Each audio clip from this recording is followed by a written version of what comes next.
তাদের জন্য কাজ করতে বদ্ধপরিকর, আর যারা আমাদের বিরুদ্ধে ভোট দিয়েছে তাদের জন্য কাজ করতে বদ্ধপরিকর। এটাই পার্থক্য।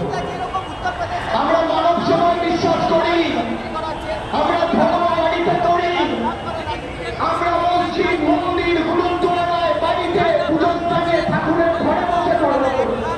কিন্তু আমরা যখন মানুষের ভোটে নির্বাচিত, আমাদের কোনো ধর্ম নেই, একটাই ধর্ম, মানব ধর্ম, মানুষকে পরিষেবা দেওয়া। এটাই তৃণমূল আর বিজেপির মধ্যে পার্থক্য। যারা ধর্মের উস্কানি দিয়ে রাজনীতি করে, কেন্দ্রীয় তদন্তকারী সংস্থাকে রক্তচক্ষুকে হাতিয়ার করে বাংলার মানুষকে শাস্তি দিতে চেয়েছেন, তৃণমূল কংগ্রেসকে দুর্বল করতে চেয়েছেন, তাদেরকে আমি একটা প্রশ্ন করতে চাই। 21শে জুলাই 2021 সালে যেদিনকে হয়েছিল, আমরা মানুষকে ধন্যবাদ দিয়ে বলেছিলাম যে আমরা আপনাদের জন্য আরো বেশি করে কাজ করতে বদ্ধপরিকর। তার 1 বছর পরে 21শে জুলাই 2022 সালে 21শে জুলাই